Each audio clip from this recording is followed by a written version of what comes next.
Hello, my name is Subspace Highway. This is my SGDQ 2021 submission for the game Prodigal. The category I'm going to be submitting is any percent marriage that is categorized by the only requirement the player needs to achieve before they fight the final boss is get married to one of the romanceable NPCs. I'm going to be muting myself during this so that I can add commentary after the fact and it will sound clean and not have any conflicting sounds. So without further ado, here we go.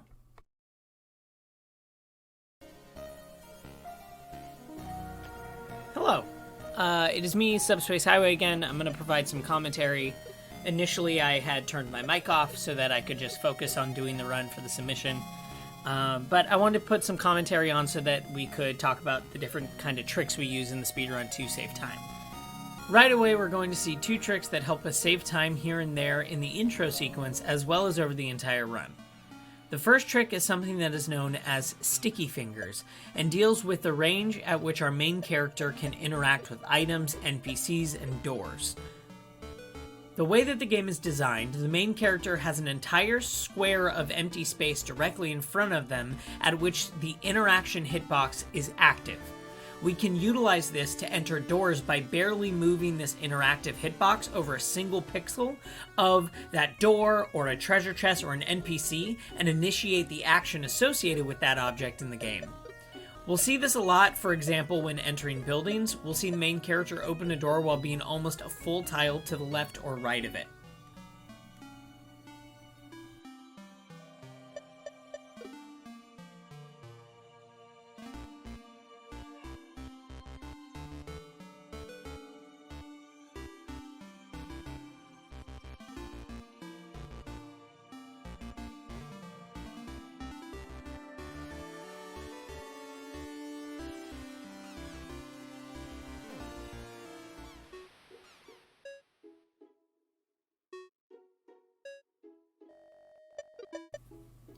The second trick is called Instant Text Rendering, or ITR for short.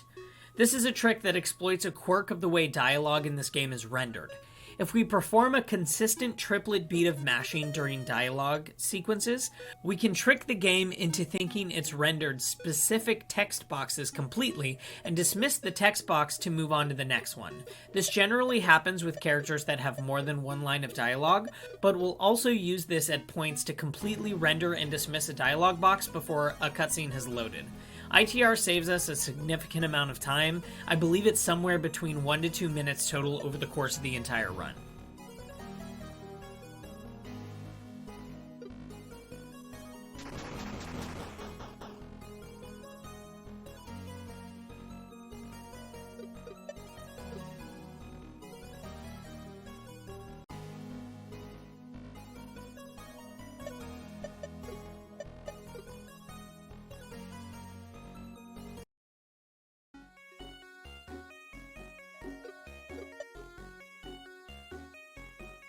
Prodigal recently had its final content patch, introducing a handful of new dungeons that created alternate routes to the end, as well as a few extra areas. We're going to be taking advantage of one of these areas, and here we'll see one of two biggest additions to the run since the patch. We grab this item from an end table over here, which will allow us to gain access to a secret shop. Other than that, the intro sequence has remained relatively unchanged over the course of the routing and different routes we've decided to take.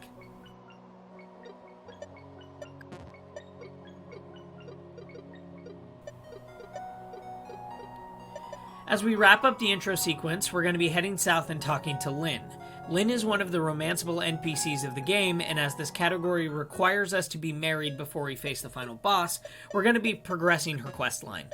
Lynn is optimal for speedrunning because she has not only the shortest quest, it is also primarily a dialogue-heavy storyline, so we can take advantage of ITR, and each day we sleep to reset our health, or progress forward so that we can reach the next stage of her quest.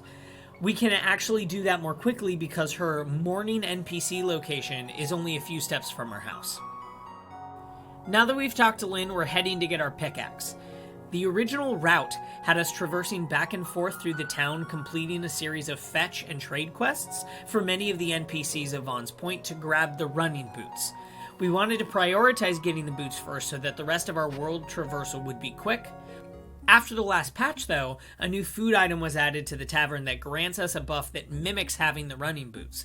So we've rerouted and we head directly to the abandoned mine to grab our weapon for combat and puzzle solving, which is the pickaxe. We want to avoid taking damage in this section. As the first dungeon we enter, we utilize a lot of damage boosts to save ourselves a lot of time. The movement of the rats and bats in this area, while mostly safe, can sometimes throw us a curveball and force us to fall off of our optimal cycle, so we need to be very precise in our movements to make sure we don't take damage in this section at all. Once we grab the pickaxe, we're going to be breaking rocks as we head back towards the entrance, then moving back and forth a single screen at the entrance to grind for 130 gold pieces.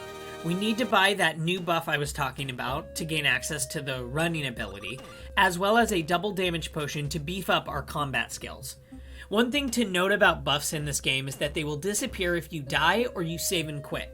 Luckily, we also gain access, the moment we grab the pickaxe, to a charge swing. This can be utilized at the entrance to the mines to break a great number of rocks so that we can grind a little bit faster. One thing to know about your charge swing is that it doubles your damage. What that means is a regular pickaxe strike that does 1 damage, a charge strike will do 2 damage.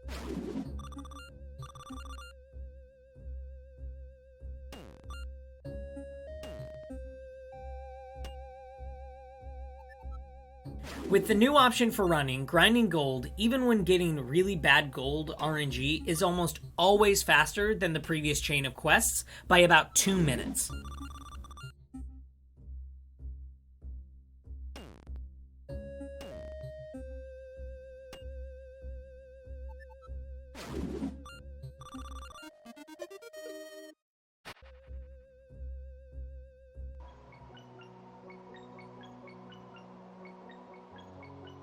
After we get enough gold, we're going to be grabbing one final item, a toadstool that allows us to convince the potion maker to let us use her shop and buy the double damage potion. In this game, the charge strike hits in a full 360 around your body, and you're able to charge that up while you move, so we can save time in several places over the course of the run by prepping a charge before we arrive at the location that we need to use it on.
We're going to give the toadstool to Oakley, and once we sit through the small cutscene, we're going to be buying a double damage potion, and then we're going to attempt to buy a luck potion. Oakley is really nice, and she'll give us a few drops of the luck potion if we don't have enough money to buy it, which ups our drop rate just a tiny bit, so we're going to take advantage of that because stopping to do this only takes 3 seconds total.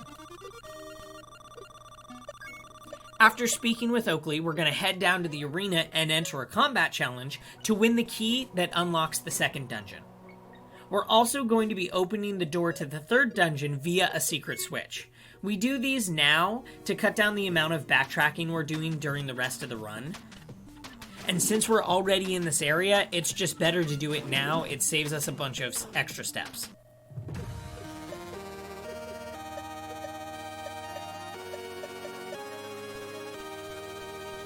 After opening the door, we are going to be heading to the first dungeon, the Boneyard. The Boneyard has quite a few tricks in quick succession, so it'll be a bit hard to cover them all. We will first see spike walking, which, when we time our movement properly, allows us to walk over spike traps without taking damage. We'll see this a few more times over the run, so we'll explain that in detail later. We're also going to be seeing our first skip. This is a utilization of the charge swing that allows us to send barrels and other rolling objects in directions that are not necessarily intended by hitting them from specific angles. Omverse Branch discovered this. He's one of the original speedrunners and original route makers for the any percent marriage category, so we attribute the skip to him. However, before we see that, first we're going to head into the secret room, utilizing spike walking to grab a chest with 100 gold inside, and another item that we're going to sell later for 20 gold. After we leave this room, we're going to damage boost through the big roller. Rather than waiting for the roller, which takes roughly 3 to 4 cycles to pass fully, we just run right through and skip the rest of that wait time. And here's where we're going to see that first use of skip. We send the barrel to the right and stand on the switch to solve this puzzle faster than normal. We will also see another use of sticky fingers. We can actually reach across this pitfall tile and open the chest from behind, so we won't have to take more than a few steps into this room. This sticky finger saves us about 10 seconds total of traversal. After grabbing that normal key, we can proceed to grab the first of 3 equipment pieces. The Dread Hand is an item that lets a user teleport back to the entrance of the room they are currently in. In a casual playthrough, it helps players solve puzzles and reset rooms if they feel like they've messed up a puzzle solution. It also renders Orin invulnerable for the duration of the teleport, as well as a few frames after the teleport is finished. We use this primarily in the speedrun as a way to save time backtracking, but we can also use it to avoid taking damage if we find ourselves in a bad cycle or bad RNG section. As we traverse the rest of the dungeon for the boss key, we'll be breaking rocks along our way when we need to wait for these roller cycles to line up. We will be doing this here and the second dungeon as well because we want to get as much gold as possible before we enter the secret shop in Dungeon 2.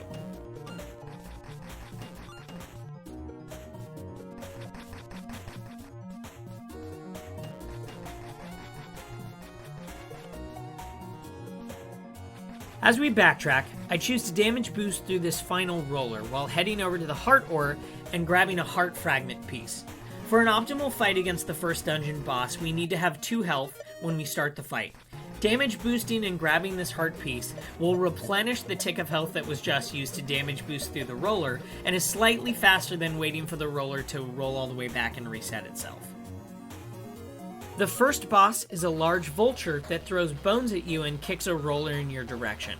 The standard way is to use the Dread Hand to teleport back to the center of the arena and then damage the boss after the roller is safely out of the way. Instead, we damage boost through it and perform 1 charge swing and 3 regular hits, and we're done with the boss. This is probably a good place to talk about the time of day and weather systems and how they affect the run. Both of these systems dictate where NPCs can be found at any time. Lynn, for instance, is always outside in the mornings working on the farm. At midday, she moves to the church, and at night, she hangs out on the beach. The weather can change this slightly, for if snow or rain is falling, this will force her into a different location during the morning and evening. The same goes for every single NPC in the game except for one, and I'll explain that one later. So what we want to do is we want to go to sleep to heal ourselves and reset the daytime cycle to the morning. This will allow us to manipulate where a single NPC will be when we finish the 4th dungeon, and save time in accessing the beginning of the Act 1 cutscene. We choose to head to the church and use the alternate sleep location, as entering your house at any point in Act 1 will force you to sit through a fairly long cutscene. After we sleep, we head over and talk to Lynn to progress her storyline 1 more stage before heading to the 2nd dungeon.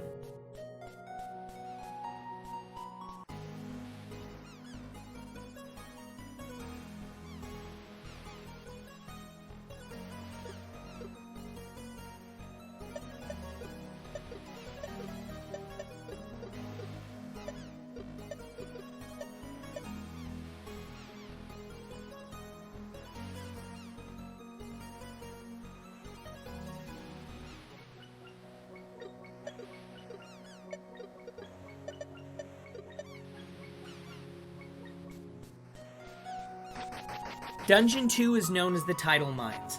This is where the secret shop is located, but we're going to continue through the dungeon as we did before the secret shop was added to the game for the most part. We'll be collecting as much gold as we can, and only backtracking once we reach the boss door.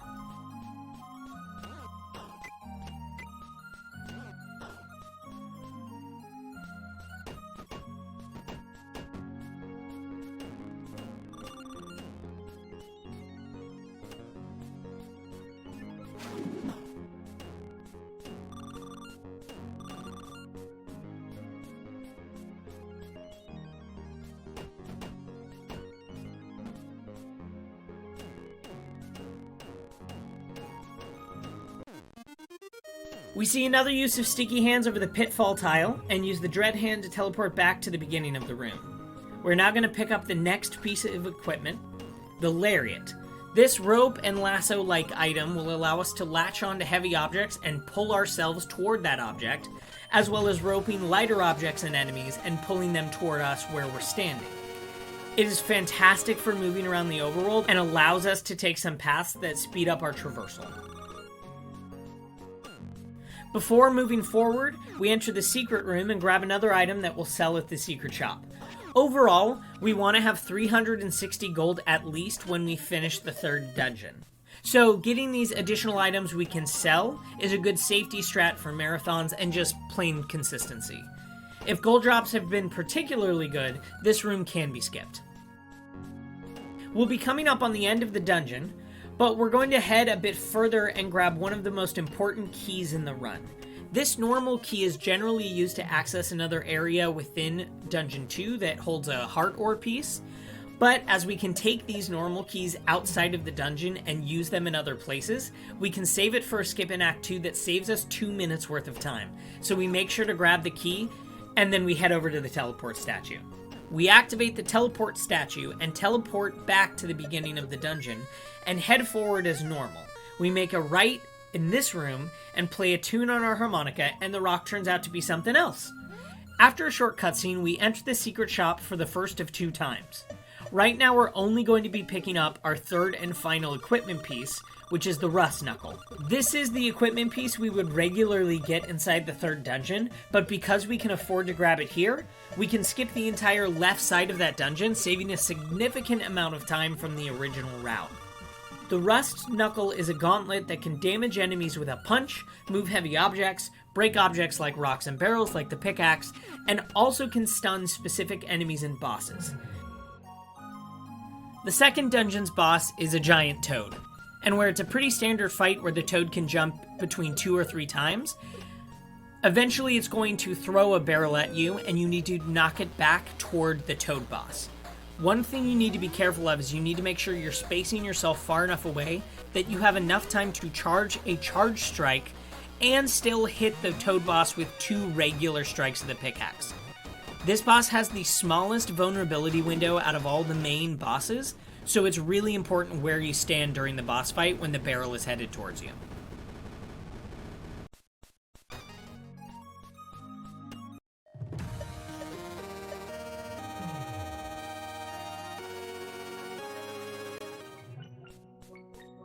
The third dungeon introduces a new type of block and a few new enemy types.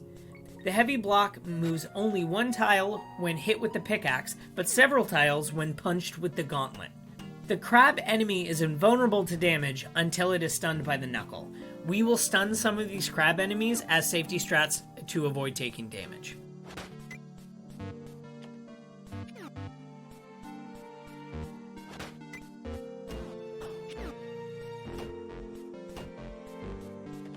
We can take advantage of a neat trick using the lariat to lasso this crab enemy and despawn it when it lands inside the wall. We'll detour slightly into another secret room and grab another chest of 100 gold. Again, even though we just spent 100 gold, we want to be back at that 360 gold number to make sure we can buy all of our items in a single shopping trip. Again, we use that little quirk of the lasso to pull this ghost spider enemy into this solid object to despawn it as a safety strat to maintain full health. And we have to go fill the dungeon with water if we want to get through the boss door.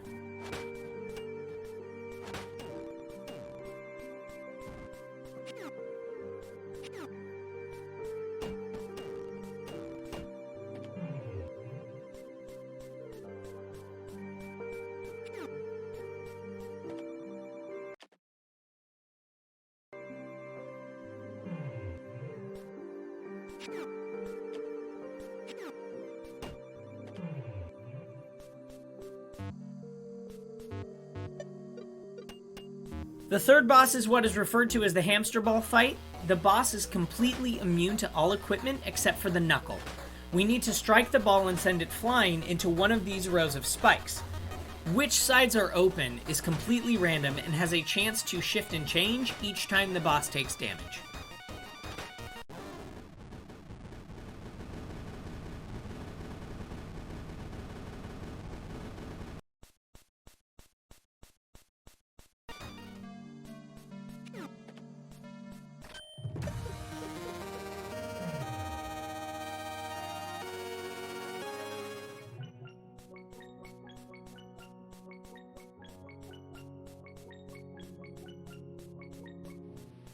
Now that we're done with the third boss, we head back to the secret shop.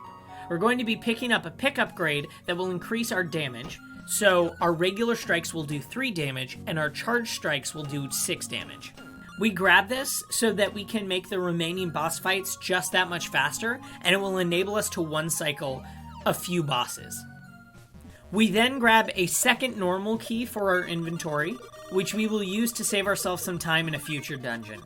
If you've had really good gold drops and you've accumulated 60 spare gold at this point, you can grab a third extra key for the final dungeon. We don't prioritize this usually because it saves only around 5 to 6 seconds, and we're already so gold dependent as it is in this run.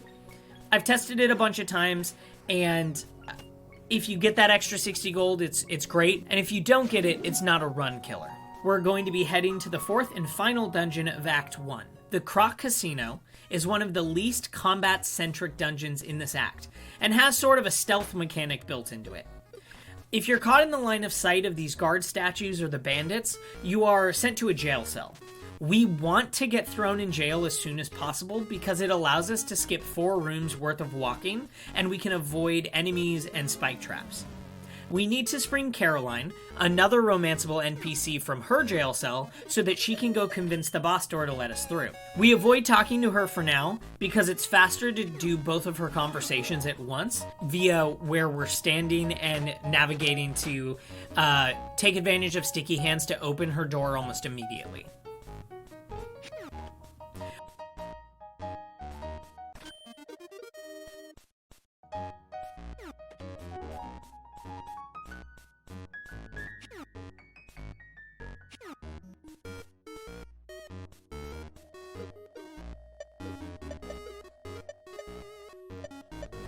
After we head back, we'll spring Caroline from jail and grab the normal key inside her cell.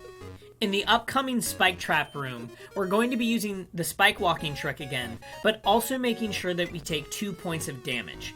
We're setting up not only a damage boost to one cycle the boss of Croc Casino, but we're also making sure we have 1 health at the end of Act 1 to get the shortest cutscene possible.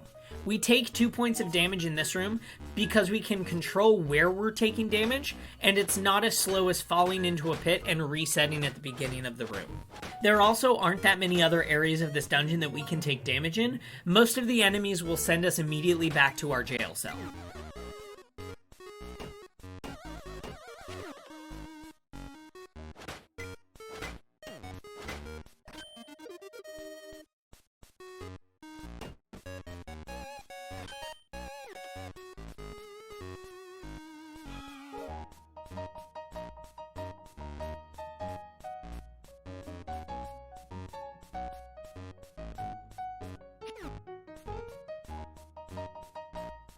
And Caroline has convinced the door to let us through, so we're about to face Ren, the 4th boss of the run.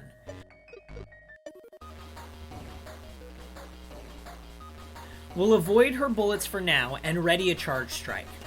On the first frame she releases her final barrage of bullets in a circle, we let go of our charge swing and hit her. We're going to take damage to be close enough to do this, but all we have to do is hit her with a single another charge swing and the fight is over. When we teleport out of the boss room, we'll see Bolivar outside next to our house. This is why we went to sleep in the church and reset the day cycle. Bolivar is always outside at sunset time working on the anvil during Act 1. An odd way the daytime system works is that if you acquire a dungeon item, the game will move the daytime cycle forward a set amount.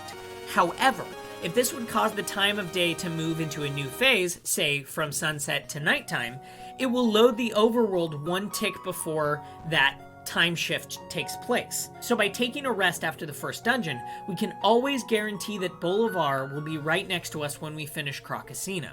He gives us an item we need to initiate the cutscene to end Act 1.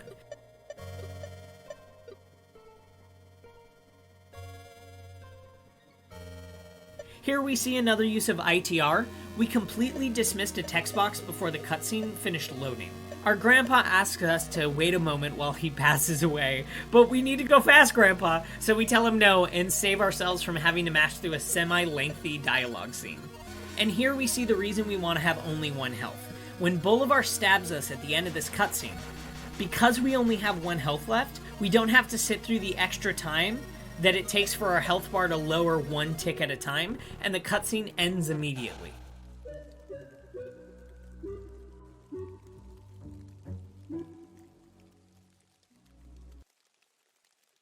We see another use of ITR by dismissing 2 full dialogue boxes of text before this next scene loads in, and we can start moving a second before the fade up happens where you can actually see your character.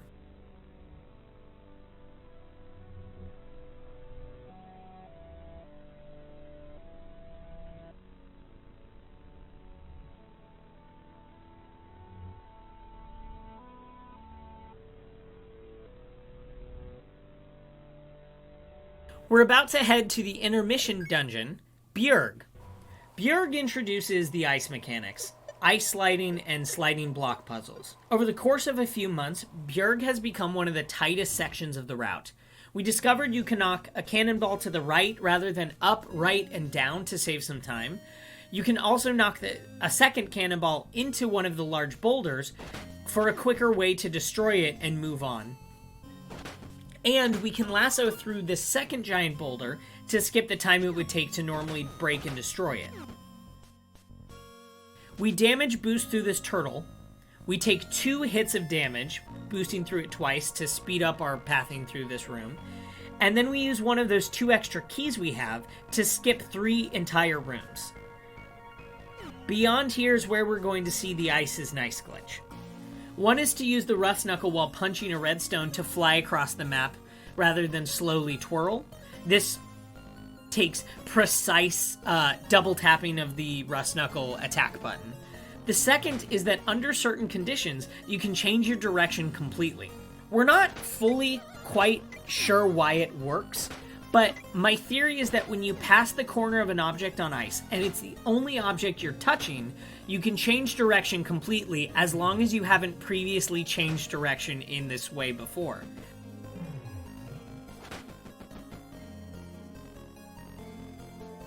The Yeti is probably the easiest boss in this game. We hit it once as we start charging our first charge strike, and then we release it again, and the boss is complete. It's over.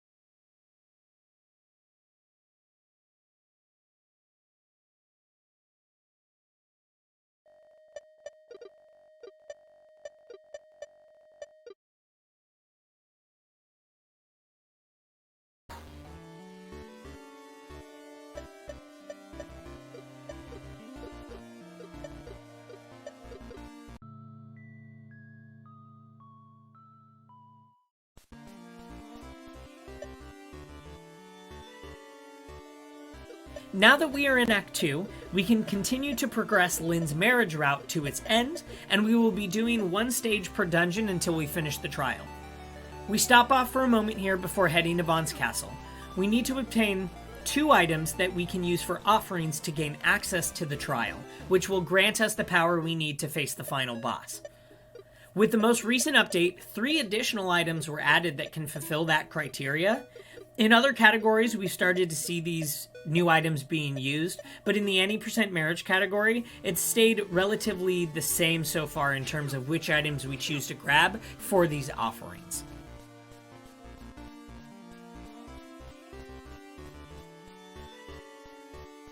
We are going to enter Vaughn's castle and collect the first of these 2 offerings. In the first area and the boss fight rooms, we're going to be using the spike walking trick. The way spikes work is that when you enter a room with spike floor traps, they will start already raised above the floor. For the duration that they are deployed, their hitbox is active the entire time. Each subsequent time they raise out of the floor, though, the hitbox is only active for the duration of the rising animation. The rest of the time they are deployed, the hitbox doesn't exist. So we utilize this over the run to blast through certain puzzles much faster than before. We need to collect 5 crest fragments and unlock the boss door. We grab the first one here, and now move on to the room that ends more runs than any other room. The placement of the 2 enemies in this room often cause players to take damage from getting hit, and then also fall into one of the pitfall tiles where they will take another tick of damage. We always attack this room cautiously. Castle Vaughn itself is probably the most dangerous dungeon in the entire any % marriage run.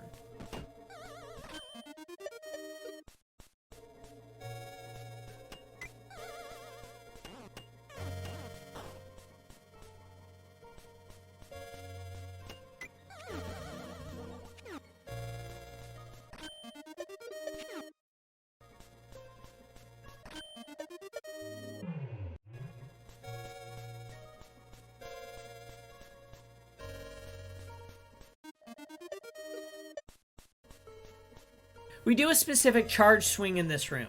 We want to make sure we can kill the zombie here so that when we roll the barrel towards the vortex trap, it doesn't get destroyed.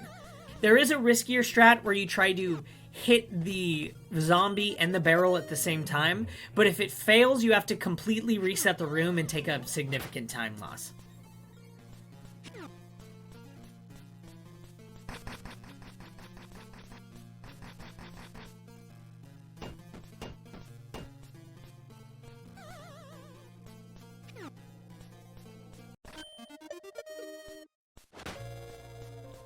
The boss of Vaughn's Castle is a big floating ghost head. To reach this head, you need to survive navigating what is essentially a trap and enemy-covered obstacle course. There are 3 sections to this boss fight, each with their own separate map, and they get harder as the boss fight progresses. We're going to be using a lot of spike walking here to speed up our movement and reduce the amount of time we're in each of these sections. We also see the Yort enemy for the first time in the run. They are these small Yeti-looking enemies that will charge a player in the 4 cardinal directions if they enter the Yort's line of sight, falling asleep once they reset to their original positions.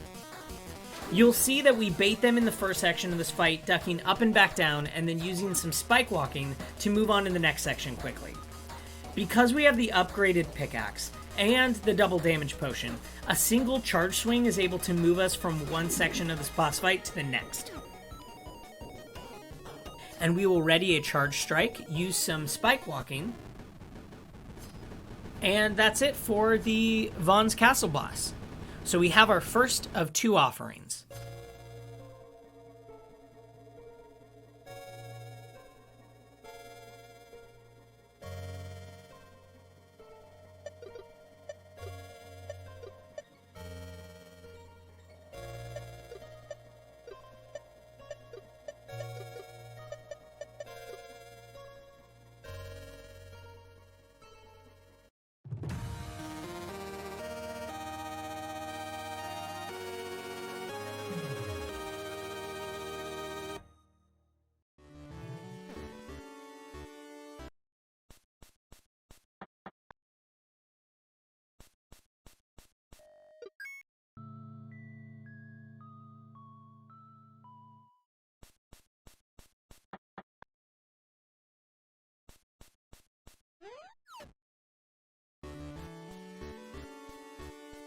We're going to enter our house, we're going to reset the day, and move Lynn's marriage questline forward 1 stage. After that, we're going to be heading north for the Magma Heart dungeon next.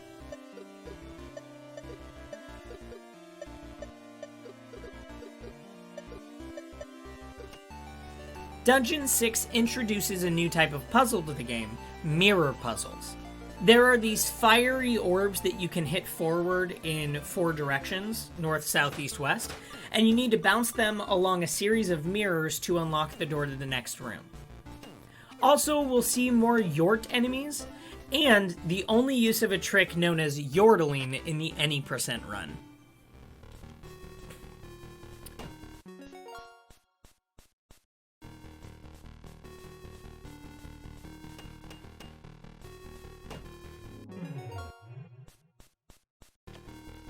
Yordling was another trick discovered by Omverse Branch.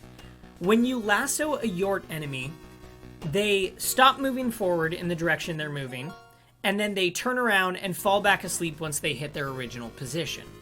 If you lasso a Yort that hasn't seen you, it will fall asleep without ever rushing forward.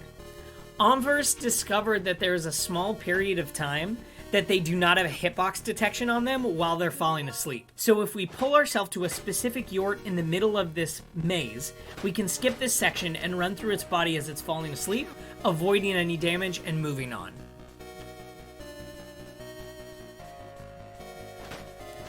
We have another use of Omskip coming up in this next room. Pillowsledder pointed out that the flame orbs in this dungeon can be Omskipped, and after exploring the different options we had, we found that this room saves us a significant amount of time if we use an Omskip. We walk while we're charging this charge strike up, because if we're too high, we'll knock the flame orb south. If we walk too far to the west, we're going to walk through the door and have to re-enter the door and lose some time. This Omskip is pretty hard, and you have to be in about a specific 2-pixel window, but it does save us a significant amount of time.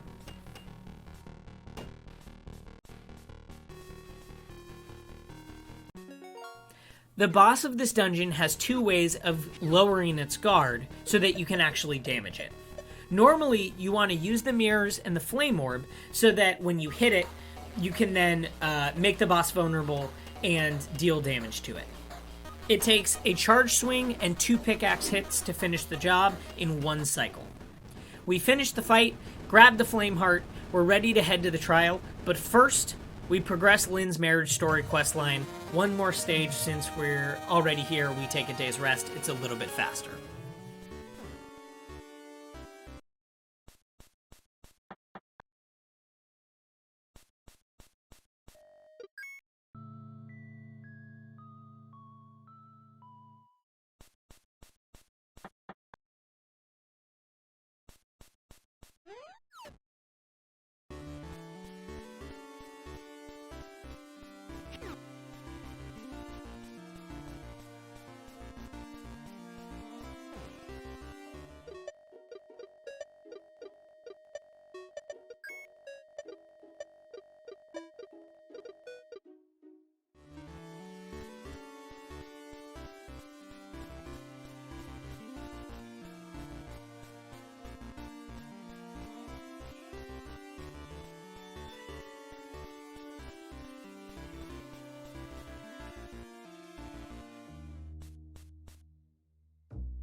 The trial is pretty straightforward. We don't use a lot of speedrunning tricks, as it is mostly about solving the puzzles inside this trial efficiently, and the execution of the equipment we use to not have to reset any of the rooms.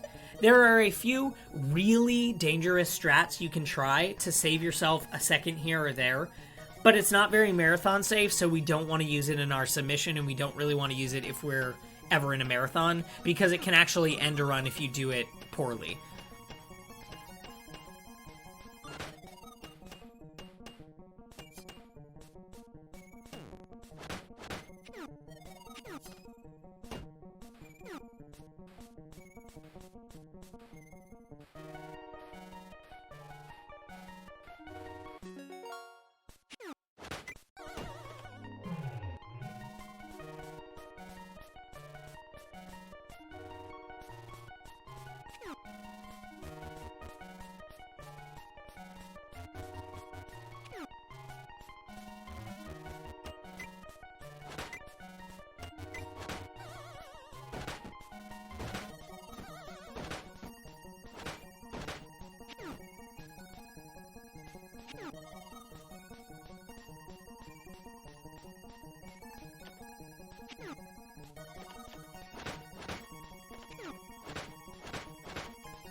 This is where the first extra key is used, the one that we grabbed all the way back in Dungeon 2. Normally, you would go south in this next room and enter another floor of the dungeon, having to navigate ice puzzles to reach a normal key, then travel back over those ice puzzles again, and then go back up another floor. Instead, we just run past that door, head north, and continue forward.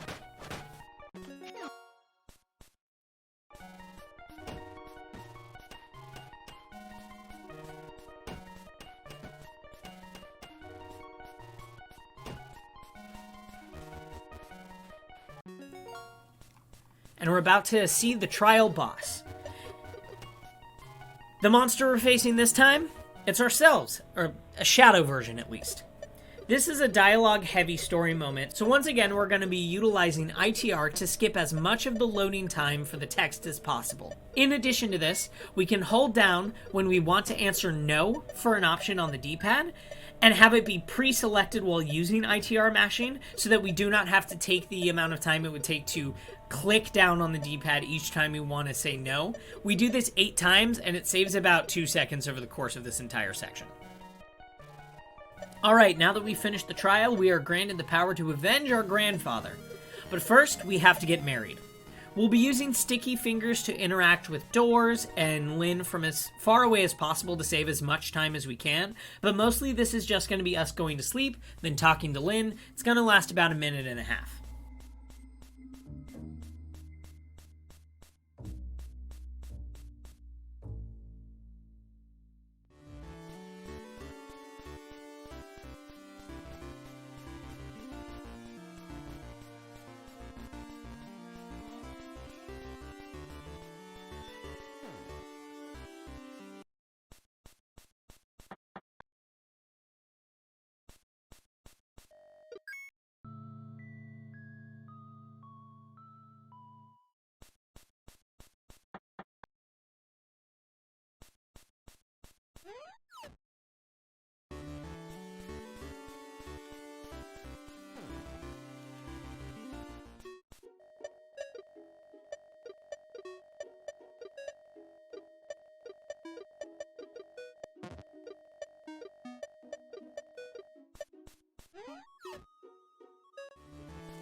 And we're married. We're ready to go fight the final boss.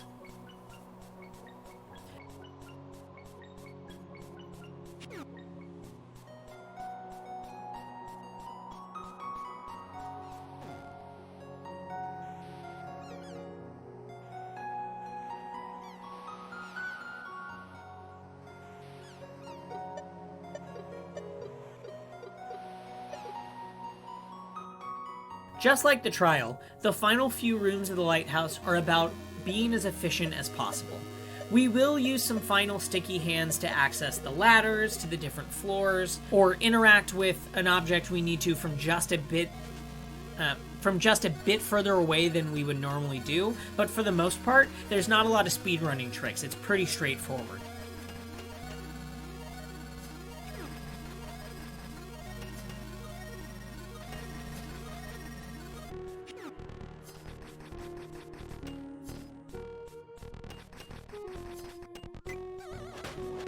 Now, the combat changed a bit in the newest patch, and because of this, each time you set up a charge strike, you have to hit the ground with a standard strike first. Because of this, we need to make sure we're optimizing the moments when we're charging our strikes up, so that we can still defeat the bosses in the same amount of time as we were before this patch came out.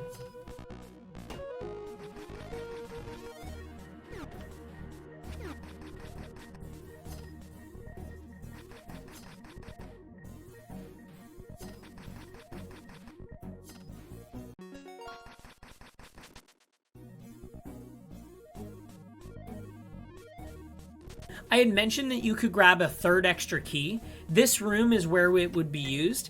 It's pretty fast grabbing the key as regular, so like I said, you only want to grab that third extra key if you have that money through gold drops. Otherwise, we just solve this room normally, and here we are about to fight Bolivar Phase 1. Bolivar Phase 1 is a pretty quick fight. He has several attacks and is only invulnerable the whole time during one of them and partially during another one of them. If luck is on our side, we won't get any of those spinning attacks. We want to hit him 3 times with 3 charge strikes to move on to the second phase. So we leave this room and we proceed to the final 2 rooms of puzzle solving. While we really wanted as many drops at the beginning of the game, getting a random item such as the title gem now would actually add a few seconds on your overall time, because you have to sit through the got item animation each time you find one. Bolivar Phase 2 is the final boss fight for this run. He will always start off this fight with a series of 3 separate attacks. One where he swipes at you, one where he disappears and spawns a bullet hell-like series of attacks, and a third one where he charges from the top right corner to the bottom left corner. He is unable to be hit during this time, and he's only vulnerable once a spirit appears to aid you in this fight. If you're married to one of the NPCs, it will be your spouse in the game. If you aren't married, your grandpa will show up to aid you in this fight. Optimally, we want to charge up a strike before we interact with the spirit so that we can take advantage of the entire length of his vulnerability stage. Due to the combat changes, we can't charge up 3 strikes as quickly as before, so we need to be as precise as we can, hitting a spirit and letting go of our charge strike as quickly as we can to set up the next charge strike. He has 32 health, and like I said, our charge strikes do 6 damage per hit and 3 for a normal hit. So we're going to have to track how much we're able to do each cycle of this fight. A 3-cycle fight is pretty standard. Time is coming up when the explosions appear and the dialogue starts.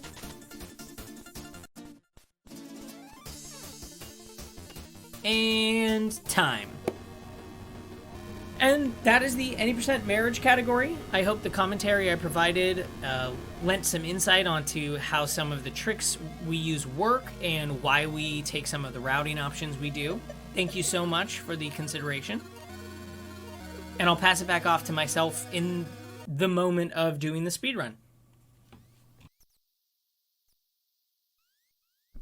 So yeah, that's world record, but that is the general speedrun. I made a few minor errors trying to utilize some of the tricks, but they didn't really cost me any time because it was stuff we account for.